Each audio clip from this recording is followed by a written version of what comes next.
In the summer of 2023, a former intelligence officer raised his right hand before the United States Congress and claimed under oath that his government possessed recovered craft of non-human origin. The cameras were rolling, the room was full, and for a moment the entire world leaned in. Then, nothing changed. No proof was made public. No announcement followed. The officials beside him were careful. The evidence never fully materialized, and within weeks the headlines had moved on, the way they always do. And that, strangely, is the most interesting part of this story, because it has happened before, again and again, for nearly 80 years. So this video isn't really about whether aliens exist, it's about a stranger question. Why does this story refuse to die? And maybe the answer has less to do with aliens, and more to do with us. Every modern myth has a birthplace. This one begins in the New Mexico desert in the summer of 1947, when a rancher found a strange debris scattered across his land near a town called Roswell. The military first announced it had recovered a flying disc, then within a day corrected itself. A weather balloon, they said. Nothing more. Most people accepted that. For 30 years, almost nobody talked about Roswell at all. But a correction is a curious thing, because once an official story changes, even once, even innocently, something shifts in the human mind. A small door opens, and through that door walks a question that never quite leaves. Why say one thing, and then another? Roswell didn't survive because of what was found there. It survived because of what was said there, and then unsaid.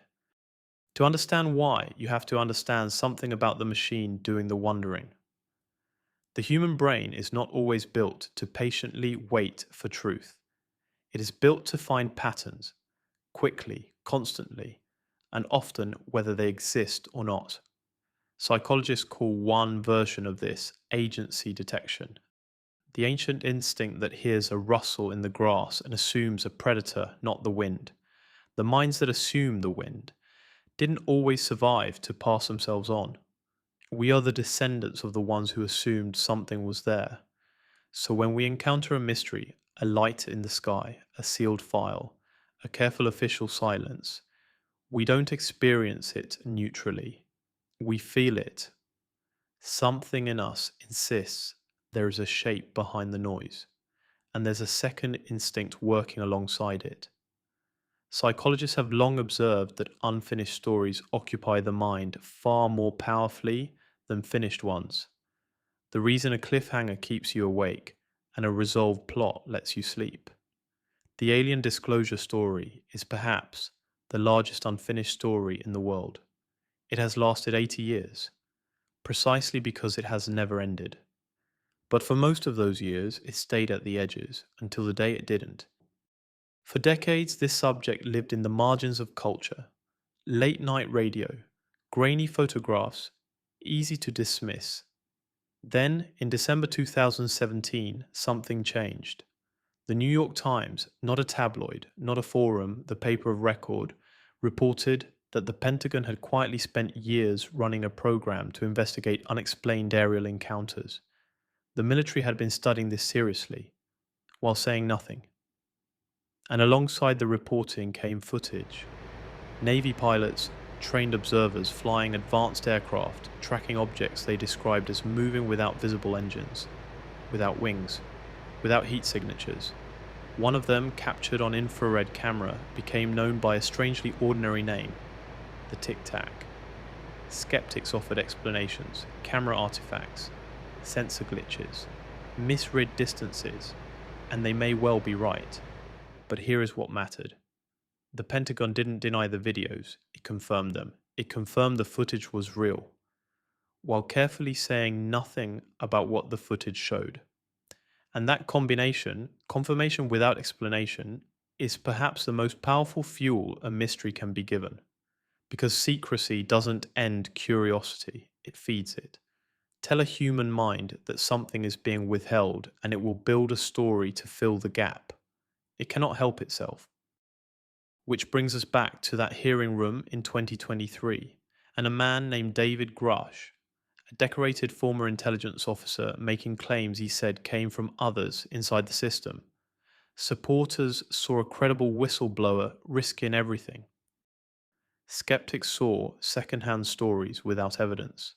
Congress saw enough to keep asking questions. The public proof never arrived, and the cycle completed itself, because by now the cycle is familiar enough to have a rhythm. A headline appears, a video spreads. Someone official says something almost extraordinary. Millions of people whisper the same sentence. This time feels different. And then, the story slows. Attention drifts. Nothing fully lands. But notice what doesn't happen. The story doesn't die. It waits. And maybe that's because, on some level, the waiting is the point. The moment before an answer arrives is often more powerful than the answer itself.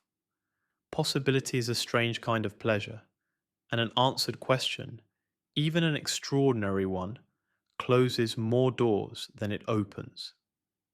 Perhaps part of us doesn't want this mystery solved. Perhaps part of us needs one question that stays open, but that only raises a stranger question. Of all the mysteries in the world, why this one? Because underneath the footage, the hearings, the headlines, this was never really a story about spacecraft. Not entirely. It's a story about scale, about what happens when human beings confront something so vast that the mind struggles to hold it. Stand outside on a clear night for long enough, and eventually the same feeling arrives. The sky begins to feel impossibly large. Billions of stars, galaxies beyond counting. Distances so enormous they stop feeling like numbers at all. And somewhere inside that immensity, a quiet thought appears, almost uninvited. What if we really are alone? Because if we are, that means something.